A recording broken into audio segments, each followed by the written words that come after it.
नमस्कार दोस्तों, आप देख रहे हैं विद्या गुरु और इस वीडियो में आपके लिए मार्च के फर्स्ट वीक में जो करंट अफेयर्स बने हैं उनको यहाँ पर हम कवर करेंगे। इसमें सभी टॉपिक्स को कवर किया जाएगा, चाहे वो नेशनल हो, इंटरनेशनल हो, अपॉइंटमेंट से रिलेटेड, डिफेंस से रिलेटेड या कोई पहली बार कोई काम हो रहा है, चाहे वो मिसलेनियस क्वेश्चन हो, इम्पॉर्टेंट डेज हो, सभी टॉपिक्स को यहाँ पर कवर किया गया है। ये इस वीडियो में आपको पहले वीक का करंट अफेयर मिलेगा मार्च के। यहाँ पर किस टाइप के क्वेश्चंस आपसे डिस्कस किए जाएंगे, जैसे कि पहला वैदिक क्लॉक कहाँ पर इंस्टॉल किया गया और किसके द्वारा इनॉग्रेट किया गया, दोनों क्वेश्चन इंपॉर्टेंट हैं। इनकी बात करेंगे। राइट टू डिस्कनेक्ट क्या है, किस कंट्री ने इसको अभी रिसेंटली में अपने यहाँ पर इम्प्लीमेंट किया लॉ बनाकर, बात होगी। और longest cable stayed bridge Bharat में कहाँ पर बन गया है, इसकी बात करेंगे। वर्ल्ड का हाईएस्ट फ्रोजन लेक मैराथन कहाँ पर ऑर्गेनाइज कराया गया, क्या ये पहली बार ऑर्गेनाइज कराया गया है, कब से, अगर पहली बार नहीं कराया गया तो कब से ऑर्गेनाइज कराया जा रहा है, इसकी बात होगी। और सैफ अंडर 16 वुमेन्स चैंपियनशिप कहाँ पर ऑर्गेनाइज कराई जाएगी, पहले कब ऑर्गेनाइज हुई है, ये सारी बात की जाएगी। और नए चेयरमैन बने हैं लोकपाल के, इनका नाम क्या है, कौन अपॉइंटमेंट करता है, ये सारी मिसलेनियस इसके फैक्ट्स हम जानने की कोशिश करेंगे। और इसरो के द्वारा अपना सेकंड स्पेस पोर्ट को फाउंडेशन स्टोन रखा गया है। तो इसरो का सेकंड स्पेस पोर्ट जिसका फाउंडेशन स्टोन रखा गया, कहाँ रखा गया, किसके द्वारा रखा गया, सभी बात करेंगे। और पहली indigenous green hydrogen waterways ship को लॉन्च किया गया है, कहाँ पर किया गया, बात होगी। और लास्ट में हम इंपॉर्टेंट डेज तो पढ़ते ही हैं। चलिए स्टार्ट करते हैं वीडियो को पहले क्वेश्चन से। उससे पहले आपको बोलना चाहूँगा कि अगर आपको ये वीडियो अच्छी लगे तो आपसे अनुरोध करूँगा वीडियो को लाइक कर दीजिएगा, चैनल को सब्सक्राइब कर लीजिएगा और अपने कुछ दोस्तों तक वीडियो को शेयर ज़रूर कीजिएगा। चलिए स्टार्ट करते हैं पहले क्वेश्चन से। पहला क्वेश्चन है, वर्ल्ड का पहला वैदिक क्लॉक कहाँ पर इंस्टॉल हुआ है। तो वर्ल्ड का पहला, भारत का नहीं, वर्ल्ड का पहला है ये, और ये मध्य प्रदेश के उज्जैन में इसे इंस्टॉल किया गया लास्ट ईयर, जो I think second last year, मतलब 2022 में अप्रॉक्सीमेटली इसका फाउंडेशन स्टोन रखा गया था। वहीं पर मध्य प्रदेश के उस समय पर जो मिनिस्टर थे, कल्चर मिनिस्टर थे, और अब यहाँ पर भारत के जो प्रधानमंत्री हैं वर्चुअली माध्यम से इसको इनॉग्रेट कर चुके हैं। तो मध्य प्रदेश में 1 मार्च को उज्जैन डिस्ट्रिक्ट में वर्ल्ड का पहला वैदिक क्लॉक का मतलब ये ना वर्क करेगा जिस प्रकार से हमारा सन वर्क करता है, जिस प्रकार से हमारे ग्रह मूव करते हैं, मतलब ये एक प्रकार से हमारे ग्रहों के मूवमेंट और सन के मूवमेंट पे इसकी जो मूवमेंट है वो डिपेंड करेगी। इसीलिए इसको वैदिक क्लॉक कहा जा रहा है। ध्यान रखिएगा, नरेंद्र मोदी जी के द्वारा इसको इनॉग्रेट किया गया। 85 फीट हाई टावर पर इसको इंस्टॉल किया गया है जंतर मंतर उज्जैन में। ठीक, आगे बात करें। ये कुछ इस प्रकार का दिखता है, यहाँ पर आप देख सकते हैं। अगला क्वेश्चन, कौन से ऐसे प्लेयर हैं जिन्होंने T20 इंटरनेशनल क्रिकेट में खेलते हुए सबसे फास्ट सेंचुरी बना दी है। इंपॉर्टेंट नाम है क्योंकि हमारे दिमाग में विराट कोहली, रोहित शर्मा, डेविड वार्नर और ये बड़े बड़े नाम ही दिमाग में आते हैं, लेकिन अभी नामीबिया के क्रिकेटर हैं जिनका नाम है जॉन निकोल लोफ्टी ईटन। कौन? John Nicol Lofty Eaton. इनके द्वारा 33 बॉल खेलकर सेंचुरी बना दी गई और ये एक रिकॉर्ड बन चुका है, इसीलिए इनका नाम याद रखना ज़रूरी है। कहाँ के प्लेयर हैं ये भी याद रखिएगा, नामीबिया के प्लेयर हैं। इन्होंने किसका रिकॉर्ड तोड़ा है? तो इन्होंने नेपाल के प्लेयर कुशाल मल्ला का रिकॉर्ड तोड़ दिया और नेपाल के अगेंस्ट खेलते हुए ही इन्होंने ये सेंचुरी बनाई है। ठीक, सारे फैक्ट्स याद रखने की कोशिश कीजिएगा। अगला क्वेश्चन, जो central board of film certification है, फिल्म को एक सर्टिफिकेट प्रोवाइड कराती है कि ये आपकी जो फिल्म है ये दर्शकों को देखने के लिए बेहतर है या नहीं, या इसमें ये सीन काटना चाहिए या इस सीन को आप ना काटे, कोई दिक्कत नहीं है, फिल्म चलेगी आपकी, आप इसका सर्टिफिकेट हमसे ले लीजिए।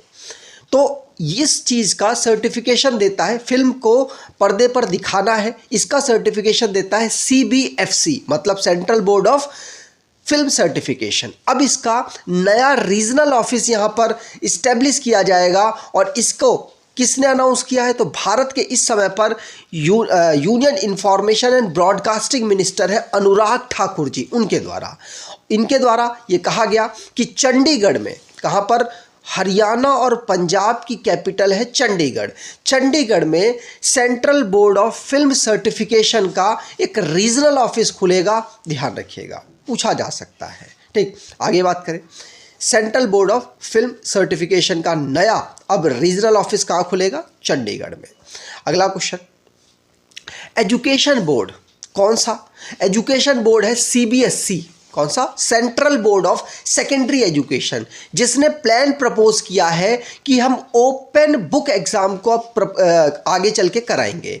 2024 में जो लास्ट नवंबर और दिसंबर होगा, उस समय पर इन्होंने प्लान किया है 9 से 12 तक के जो बच्चे होंगे उनके लिए ओपन बुक एग्ज़ाम हम कंडक्ट कराने का प्लान कर रहे हैं, जिसमें 9-10th में ये सब्जेक्ट्स को कवर किया जाएगा, इंग्लिश, मैथ और साइंस को, और 11-12th में इंग्लिश, मैथ और बायोलॉजी को कवर किया जाएगा।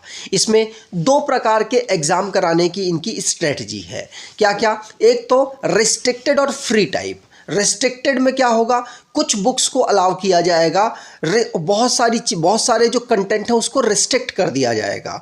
और फ्री का मतलब है कि सभी बुकों को, चाहे कोई सी बुक आप खोलिए और अपना एग्ज़ाम लिख सकते हैं। इस तरीके से CBSE प्लान कर रहा है ओपन बुक एग्ज़ाम कराने के लिए, और अभी रिसेंटली में इसने यहाँ पर प्रपोज किया है इससे रिलेटेड जो इनके प्लान है उनको। अगला क्वेश्चन, किस एक्टर को महाराष्ट्र भूषण अवार्ड यहाँ पर दिया गया 2023 के लिए? तो महाराष्ट्र भूषण अवार्ड अशोक सरफ को दिया गया। किसको? अशोक सरफ। हो सकता है आपने नाम ना सुना हो, लेकिन इनको आप देखेंगे अभी फ़ोटो तो पहचान जाएंगे। तो अशोक सरफ जो कि इंडियन एक्टर हैं, इनको यहाँ पर महाराष्ट्र का हाईएस्ट अवार्ड महाराष्ट्र भूषण दिया गया, ध्यान रखिएगा। पिछले साल ये अवार्ड 2022 के लिए दत्तात्रेय नारायण धर्माधिकारी को दिया गया था। यहाँ पर आप देख पाएंगे ये पर्सन जिनको महाराष्ट्र भूषण अवार्ड मिला है। महाराष्ट्र भूषण अवार्ड की बात करें तो ये महाराष्ट्र की गवर्नमेंट के द्वारा दिया जाने वाला सबसे बड़ा अवार्ड है। इसको शिवसेना और भारतीय जनता पार्टी के जो कोalition वाली सरकार चल रही थी 1995 में इन्होंने अनाउंस किया था, और 1996 में पहली बार इसको अवार्ड देना शुरू कर दिया गया। और इसमें 25 लाख रुपया, एक मोमेंटो और एक सर्टिफिकेट दिया जाता है। ये महाराष्ट्र के चीफ मिनिस्टर के द्वारा यहाँ पर इस अवार्ड को दिया गया। इस समय महाराष्ट्र के चीफ मिनिस्टर कौन है? एकनाथ शिंदे, मुंबई यहाँ की कैपिटल, और रमेश बैस यहाँ के गवर्नर हैं। अगला क्वेश्चन, इलेक्शन कमीशन ने मेरा पहला वोट देश के लिए कैंपेन किस मिनिस्ट्री के साथ शुरू किया है? तो मेरा पहला वोट देश के लिए ये एजुकेशन मिनिस्ट्री के साथ शुरू किया है, क्योंकि बहुत सारे बच्चे जो 18 साल तक आते हैं वो कहीं ना कहीं एजुकेशन से ही जुड़े होते हैं भारत में, और कहीं ना कहीं हर जगह भारत के सभी स्टेट्स में कुछ परसेंटेज जो बच्चे हैं वो पढ़ाई छोड़ते जाते हैं 10वीं के बाद, 8वीं के बाद और उसके बाद 12वीं के बाद, लेकिन अधिकतर बच्चे एजुकेशन में जुड़े होते हैं। तो उनके लिए कैंपेन एक चलाने की यहाँ पर इलेक्शन कमीशन ने कोशिश की है, जिससे कि सभी लोग अवेयर रहें अपने वोट को डालते समय। इसीलिए उन्होंने मेरा पहला वोट देश के लिए कैंपेन स्टार्ट किया, और ये एजुकेशन मिनिस्ट्री के साथ मिलकर स्टार्ट किया है, जिससे कि इस कैंपेन को ज़्यादा से ज़्यादा जिनके पास पहुंचाना है, क्योंकि स्टूडेंट्स के पास यहाँ पर पहुंचाने का मेन लक्ष्य है, तो स्टूडेंट्स के पास ज़्यादा से ज़्यादा पहुंचाया जा सके। ठीक, तो ध्यान रखिएगा, एजुकेशन मिनिस्ट्री ने मेरा पहला वोट देश के लिए जो ये कैंपेन है उसमें इलेक्शन कमीशन का साथ देगी। अगला क्वेश्चन, यूनिवर्सिटी ऑफ बिहार, और पहली बार ऐसा हो रहा है कि किसी बिहार की यूनिवर्सिटी को category 1 status UGC university grant commission ने यहाँ पर दिया है। तो central university of south Bihar जो कि गया में अवेलेबल है, ये पहली बार ऐसा हुआ कि किसी बिहार की यूनिवर्सिटी को कैटेगरी 1 स्टेटस UGC के द्वारा मिला है, और इस यूनिवर्सिटी को फाउंड किया गया था 2009 में, लेकिन 2023 में इसको A++ की रेटिंग मिल चुकी थी NAAC के द्वारा, नेशनल असेसमेंट एक्रीडेशन काउंसिल के द्वारा। ठीक, बिहार की चर्चा हुई है, तो बिहार के चीफ मिनिस्टर हैं इस समय पर नीतीश कुमार। पटना यहाँ की कैपिटल है। राजेंद्र विश्वनाथ अर्लेकर यहाँ के गवर्नर हैं। बिहार 3 राज्यों के साथ बाउंड्री को टच करता है। एक तो उत्तर प्रदेश, नीचे झारखंड और उसके बगल में वेस्ट बंगाल के साथ, और फिर इंटरनेशनल बाउंड्री नेपाल के साथ इसकी लगती है। ठीक, आगे बात करें। अगला क्वेश्चन, राइट टू डिस्कनेक्ट। क्या है ये राइट टू डिस्कनेक्ट? आगे लिखा हुआ है permission to not respond to call और email from their boss after work hour. मान लीजिए किसी पर्सन का वर्क आवर होता है 8 घंटे का 8 आवर वो काम करता है, तो 8 आवर में तो वो अपने बॉस के सारे रिप्लाईज, ईमेल के, मैसेजेस के, फ़ोन्स के वो देगा। लेकिन आफ्टर 8 आवर जब कंप्लीट हो जाते हैं, उसके बाद वो एम्प्लॉय का मन है कि अगर वो चाहे तो अपने बॉस को इग्नोर कर सकता है, लेकिन इग्नोर करने का उसे राइट यहाँ पर ऑस्ट्रेलियन पार्लियामेंट ने अब दे दिया है कि अगर आप चाहें तो अपने बॉस का जो कॉल है, चाहे वो गवर्नमेंट में आप काम कर रहे हो, चाहे प्राइवेट सेक्टर में काम कर रहे हो, दोनों को राइट मिल चुका है कि आप इग्नोर कर सकते हैं कॉल्स को, ईमेल्स को, मैसेजेस को अपने बॉस का, जब आपका शिफ्ट खत्म हो गया हो उसके बाद। इसका राइट किसने दिया? ऑस्ट्रेलिया ने अभी दिया है। ऑस्ट्रेलिया जिसकी कैपिटल कैनबरा और एंटोनी अल्बनीज यहाँ के प्राइम मिनिस्टर हैं। क्या ऐसा जो कानून है वो किसी और देश ने भी बना रखा है? बिल्कुल। ऐसा कानून पहली बार दुनिया में 2017 में फ्रांस ने बनाया था। उसके बाद इटली, बेल्जियम, स्पेन, आयरलैंड और पुर्तगाल ने ऐसे कानून बनाए। अब यहाँ पर ऑस्ट्रेलिया ने भी इस कानून को अपने यहाँ पर इम्प्लीमेंट कर दिया। अगला क्वेश्चन, फाउंडेशन स्टोन रखा गया है पहले रेलवे स्टेशन जो सिक्किम स्टेट में बनेगा, और ये इसका फाउंडेशन स्टोन प्रधानमंत्री नरेंद्र मोदी जी के द्वारा रखा गया है। सिक्किम का पहला रेलवे स्टेशन का जो स्टेशन है उसको 3 फेज़ में बनाया जाएगा।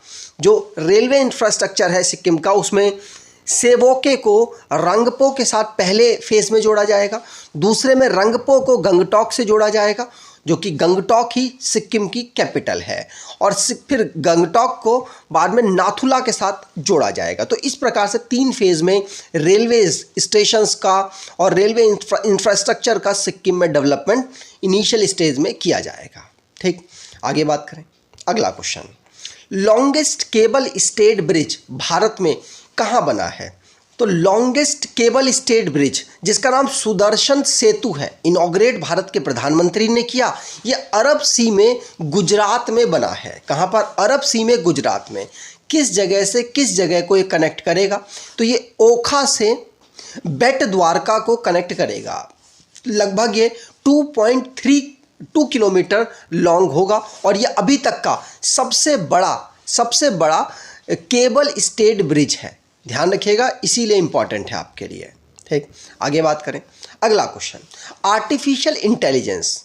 यह भी रिसेंटली में जो गूगल का एक आर्टिफिशियल इंटेलिजेंस पोर्टल है, या कह सकते हैं रिस्पॉन्स देने वाला एक आर्टिफिशियल इंटेलिजेंस है उनका, जो उन्होंने डेवलप किया था, और इसका नाम जेमिनी AI है।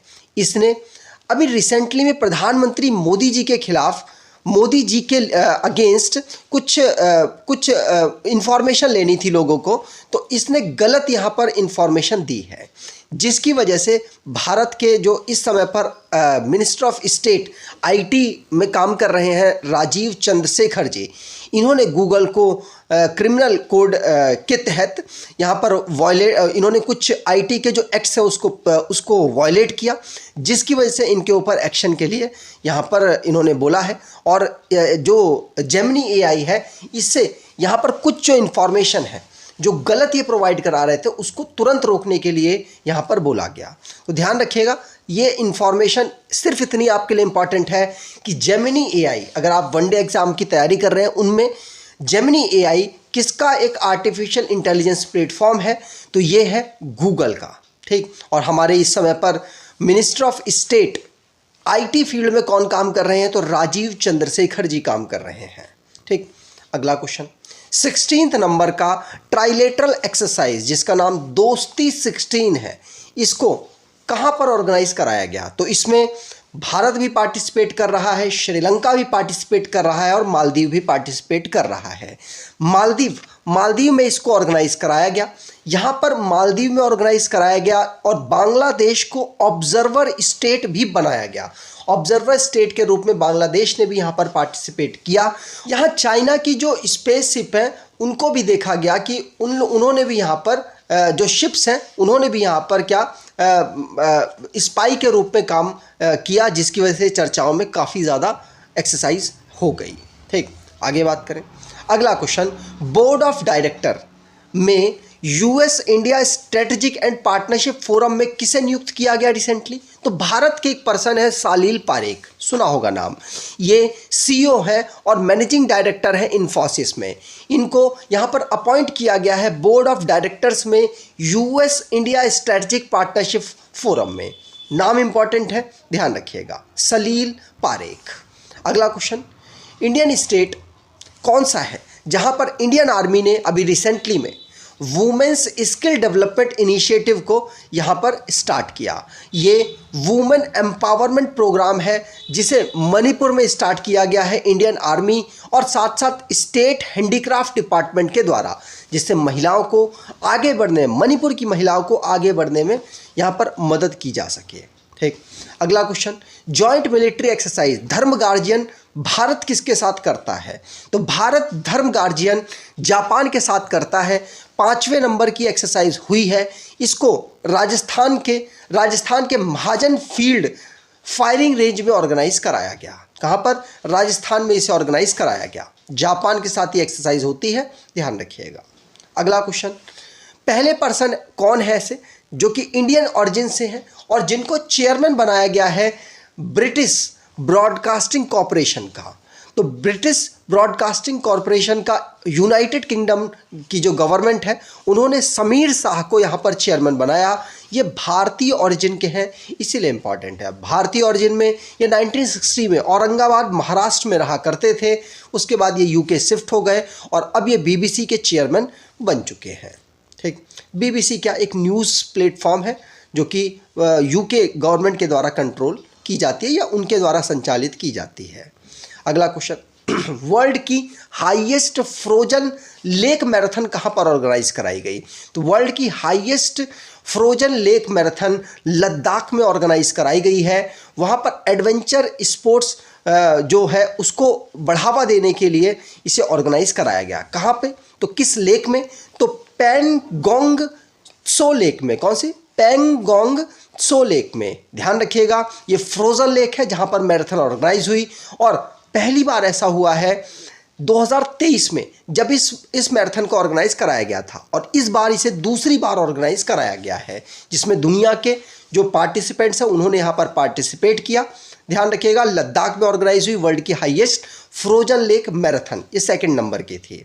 ठीक, अगला क्वेश्चन, ग्लोबल टेक्सटाइल इवेंट जिसका नाम भारत टेक्स 2024 है, इसको कहाँ ऑर्गेनाइज कराया गया? तो भारत टेक्स 2024 को नई दिल्ली में प्रधानमंत्री मोदी जी के द्वारा इनॉग्रेट किया गया।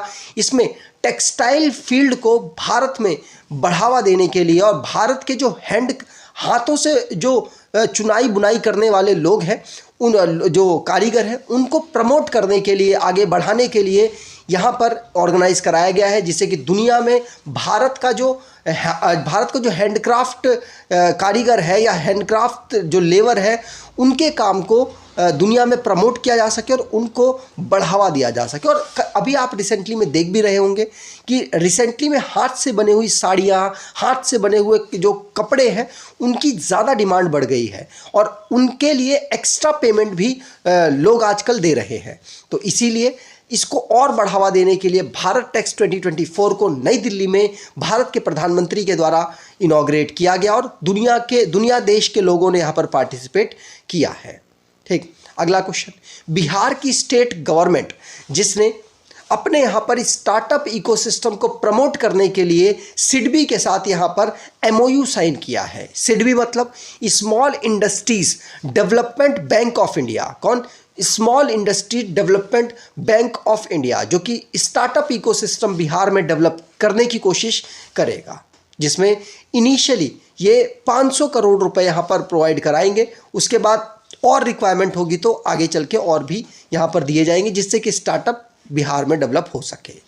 ठीक, अगला question, best actor, best male actor screen actors guild award में किसको मिला है? तो बेस्ट मेल एक्टर का अवार्ड मिला है सिलियन मर्फी। सिलियन मर्फी जिन्होंने ओपेनहेमर जो फिल्म है उसमें काम किया था, और इस फिल्म को 3 अवार्ड मिले हैं। ओपेनहेमर को 3 अवार्ड मिले हैं स्क्रीन एक्टर्स गिल्ड अवार्ड में।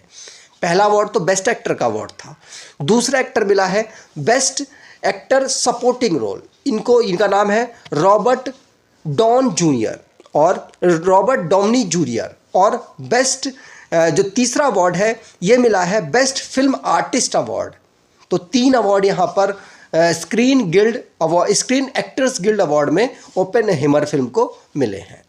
अगला question, SAFF under 16 women's championship, ये साउथ एशिया की जो फुटबॉल से रिलेटेड एक फेडरेशन है, जो कि फुटबॉल को साउथ एशिया में प्रमोट करने के लिए अलग अलग चैंपियनशिप्स ऑर्गेनाइज कराती है, जिसमें से अंडर 16 वुमेन्स चैंपियनशिप ऑर्गेनाइज करा रही है पहली बार, और ये नेपाल में ऑर्गेनाइज करा रही है। ध्यान रखिएगा, अंडर 16, इससे पहले अंडर 15 हो चुका था, तो अंडर 15 जो फॉर्मेट था उसको 2 बार ऑर्गेनाइज कराया जा चुका है, जिसमें भारत विनर रहा है 2018 और 2019 में।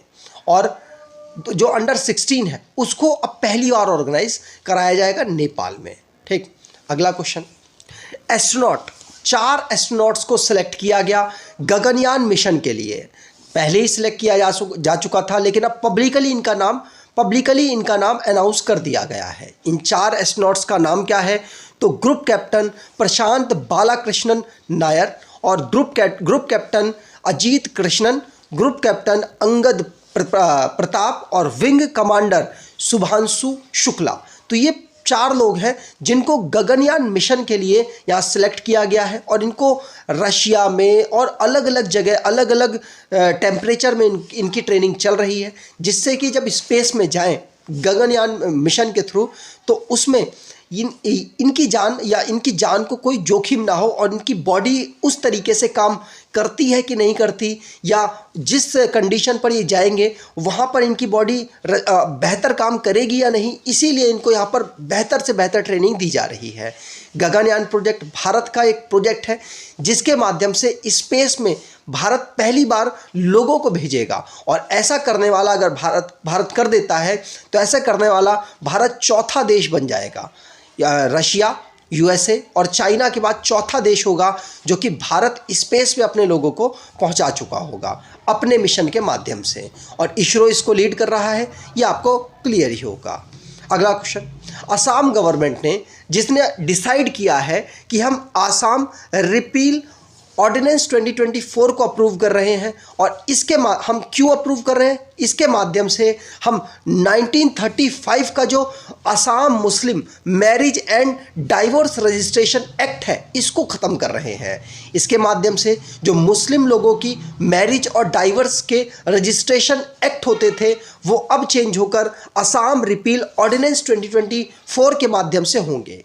ऐसा करना क्यों ज़रूरी था? असम गवर्नमेंट के चीफ मिनिस्टर ने बताया कि इसके माध्यम से हम जो चाइल्ड मैरिज है उनको रोकेंगे, उनको रोकने की कोशिश करेंगे, और जिससे कि जो चाइल्ड मैरिज है स्टेट में काफ़ी ज़्यादा बढ़ गई थी, और उनका कहना है कि 94 मुस्लिम मैरिज रजिस्टर की गई हैं, जिनमें जो बच्चे थे वो 18 साल, बच्चियाँ 18 साल से कम और लड़के 21 साल से कम के थे।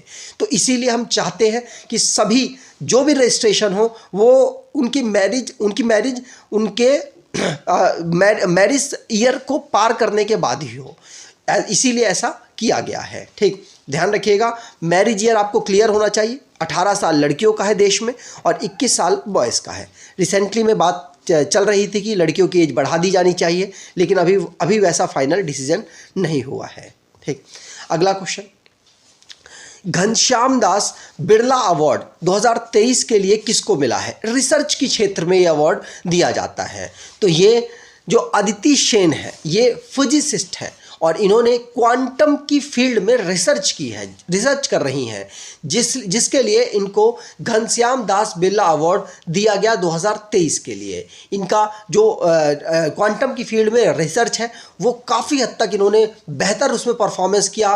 क्वांटम इंफॉर्मेशन कंप्यूटेशन में इन्होंने अपने आप को, अपना जो काम है वो दिखाया। इसीलिए उनके इस सारे काम के लिए जो 2023 में इन्होंने किया, उसके लिए इनको 2024 में अवार्ड मिला है। ठीक, अगला क्वेश्चन, मोबाइल वर्ल्ड कांग्रेस 2024 कहां पर ऑर्गेनाइज हुआ? Mobile world Congress 2024 Barcelona Spain में ऑर्गेनाइज कराया गया है। ये किसके द्वारा ऑर्गेनाइज कराया गया? तो ये GSMA मतलब global system for mobile communication के द्वारा इसको होस्ट किया गया है, जिसमें दुनिया में ये किस प्रकार से मोबाइल नेटवर्क जो ऑपरेटर्स हैं उनको प्रोत्साहित कर सके और उनको एक साथ बैठकर उनकी जो प्रॉब्लम्स हैं उनको सॉल्व करने के लिए अलग अलग रास्ते ढूंढे जा सके, उनकी प्रॉब्लम को नोट किया जा सके, इसलिए इसे ऑर्गेनाइज कराया जाता है। अगर स्पेन में ऑर्गेनाइज हुआ तो स्पेन की बात करें तो स्पेन की कैपिटल है मैड्रिड। फेलिप 6 यहाँ के मोनार्क हैं।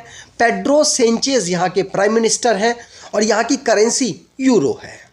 अगला क्वेश्चन, नए चेयरमैन लोकपाल के कौन बने हैं? भारत के जो प्रेसिडेंट होते हैं उनके द्वारा इनका अपॉइंटमेंट किया जाता है और इनका अपॉइंटमेंट भारत के इस समय पर प्रेसिडेंट द्रौपदी मुर्मू जी के द्वारा किया गया है और इनका नाम है AM खानविलकर। कौन? AM खानविलकर। ये फॉर्मर जज रहे हैं सुप्रीम कोर्ट में।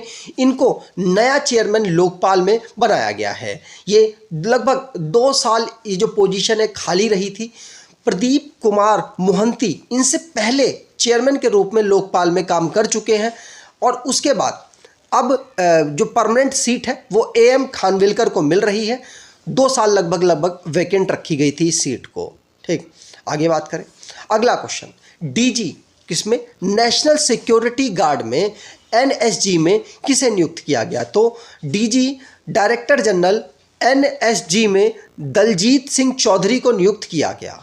दलजीत सिंह चौधरी सशस्त्र सीमा बल में DG के रूप में काम कर रहे हैं। इनको एडिशनल रिस्पॉन्सिबिलिटी दी गई है NSG की। ये IPS ऑफिसर है 1990 बैच के और NSG जो कि काउंटर टेररिज्म फोर्स के लिए जाना जाता है। यहाँ पर NSG को 1984 में फाउंड किया गया था, ध्यान रखिएगा। ठीक, अगला क्वेश्चन, कंट्री कौन सी कंट्री ऐसी है जो कि मिनिस्ट्री ऑफ आयुष के साथ मिलकर आयुर्वेदा को प्रमोट करेगी? तो ये थाईलैंड के साथ एग्रीमेंट साइन हुआ है। थाईलैंड की department of thigh traditional alternative medicine जो कि भारत की मिनिस्ट्री ऑफ आयुष के साथ मिलकर, उसमें भी नेशनल इंस्टीट्यूट ऑफ आयुर्वेदा के साथ जो जयपुर में अवेलेबल है उनके साथ मिलकर यहाँ पर आयुर्वेदा को प्रमोट करने के लिए यहाँ पर एग्रीमेंट साइन हुआ है। थाईलैंड के साथ ये मीटिंग हुई नई दिल्ली में, वहीं पर ये साइन अप हुआ है। थाईलैंड की बात करें तो बैंकॉक इसकी कैपिटल है। थाई बहत यहाँ की करेंसी है और किंग यहाँ के महा वाजिरालोंगकोर्न है और प्राइम मिनिस्टर श्रेथा ताबिसिन है। आगे बात करें। अगला क्वेश्चन, फाउंडेशन स्टोन इसरो के द्वारा सेकंड स्पेस पोर्ट का कहाँ रखा गया? तो सेकंड स्पेस पोर्ट का फाउंडेशन स्टोन इसरो का कुलशेखरापट्टिनम तमिलनाडु में रखा गया है। कहाँ पर? कुलशेखरापट्टिनम तमिलनाडु में। ध्यान रखिएगा, लगभग 950 करोड़ रुपया इस प्रोजेक्ट में इन्वेस्ट किया जा रहा है और इसरो का सेकंड स्पेस पोर्ट यहाँ पर स्पेस पोर्ट का फाउंडेशन स्टोन रखा गया है। ठीक, अगला क्वेश्चन, इंडिया का पहला indigenous green hydrogen inland waterways ship को लॉन्च किया गया। कहाँ पर? तो ये तूतुकुड़ी तमिलनाडु में इसका इनॉग्रेशन हुआ है। भारत के प्रधानमंत्री के द्वारा इसका इनॉग्रेशन किया गया। इसका डेवलपमेंट कोचिन शिपयार्ड के द्वारा किया गया है। ठीक, ध्यान रखिएगा। आगे बात करें। अगला क्वेश्चन, लखनऊ सुपर जायंट्स के वाइस कैप्टन कौन बनाए गए हैं? IPL 2024 में ये vice captain Lucknow Super Giants के होंगे। ये हैं कौन? Nicholas Pooran. कौन? Nicholas Pooran. और इन्होंने जगह ली है कृणाल पांड्या की। और यहाँ के कैप्टन कौन है? लखनऊ सुपर जायंट्स टीम के कैप्टन कौन है? तो ये KL राहुल कैप्टन है। वाइस कैप्टन निकोलस पूरन बने हैं 2024 के जो IPL होगा उसमें, ये KL राहुल और निकोलस पूरन ये हैं। अगला क्वेश्चन, फेमस सिंगर पंकज उदास का निधन हो गया 26 फरवरी 2024 को। इनकी बात करें तो इनको 2006 में भारत का जो पद्मश्री अवार्ड है वो मिल चुका था। ये एक फेमस गज़ल सिंगर थे, 72 ईयर की उम्र में इनका निधन हुआ। ये पैनक्रिएटिक कैंसर से पीड़ित थे और गुजरात में इनका जन्म हुआ था, मुंबई में इनका निधन हुआ है। और इनके कुछ फेमस जो पंकज उदास जी के गज़ल है जिनका नाम, जिसमें से चिट्ठी आई है, वो सबसे फेमस था। और चांदनी जैसा रंग है तेरा, ये आप देख सकते हैं। ये हो सकता है आपसे किसी एग्ज़ाम में पूछ ले कि पंकज उदास जी के इनमें से कौन से गज़ल है कौन से नहीं है, हो सकता है। अगले क्वेश्चन की बात करें, फेमस पर्सनैलिटी हैं। अगला क्वेश्चन, और हाँ, इनको पद्मश्री 2006 में मिला था, ये ज़रूर याद रखिएगा। अगला question, annual financial literacy week RBI के द्वारा कब मनाया जाता है, जिससे कि फाइनेंशियल लिटरेसी लोगों को दी जा सके। किस प्रकार से आप अपने अमाउंट को अपना जो अमाउंट है, अपना जो मनी है, उसको आप सेफ रख सकते हैं, डिजिटली माध्यम से आप बचा कर रख सकते हैं, फ्रॉड से बच सकते हैं, और आप किस प्रकार से उसको इन्वेस्ट कर सकते हैं, तो जिससे कि आप अपने पैसे को भी देश की जो इकोनॉमी है उसमें रनिंग माध्यम में ला सकते हैं। इसके लिए यहाँ पर 26 फरवरी से लेकर 1 मार्च तक जो RBI है उसने annual financial literacy week observe किया है। इस समय पर RBI के गवर्नर शक्तिकांत दास हैं। अगला क्वेश्चन, वर्ल्ड NGO डे कब ऑब्जर्व किया जाता है, तो वर्ल्ड NGO डे 27 फरवरी को ऑब्जर्व किया जाता है। 2014 में यूनाइटेड नेशन, यूरोपियन यूनियन और इंटरनेशनल जो ऑर्गेनाइजेशन है उन्होंने इस डे को अनाउंस किया था। तभी से दुनिया में जो NGO डे है वो 27 फरवरी को ऑब्जर्व होता है। ठीक। अगला क्वेश्चन, नेशनल साइंस डे हम कब ऑब्जर्व करते हैं, तो नेशनल साइंस डे हम 28 फरवरी को ऑब्जर्व करते हैं। और इसकी जो थीम इस बार की इंडिजीनियस टेक्नोलॉजीज फॉर विकसित भारत रखी गई है। ध्यान रखिएगा, नेशनल साइंस डे हम 28 फरवरी को ऑब्जर्व करते हैं, पूछा जा सकता है। ठीक, आगे बात करें। अगला, और ये जो हमारे CV रमन जी थे, उन्होंने रमन इफेक्ट की खोज की थी इसी दिन, इसीलिए हम 28 फरवरी को साइंस डे के रूप में ऑब्जर्व कर रहे हैं। और भारत की तरफ से ये पहले पर्सनैलिटी बने थे जो कि साइंटिस्ट थे, और इनको यहाँ पर नोबेल प्राइज़ मिला था रमन इफेक्ट के लिए। फिजिक्स के क्षेत्र में इनको नोबेल प्राइज़ प्राप्त हुआ था। ठीक, अगर आपको ये वीडियो अच्छी लगी है, इन्फॉर्मेटिव लगी है, तो आपसे अनुरोध करूँगा वीडियो को लाइक कर दीजिएगा, चैनल को सब्सक्राइब कर लीजिएगा, और एटलीस्ट अपने कुछ दोस्तों तक वीडियो को शेयर ज़रूर कीजिएगा। धन्यवाद।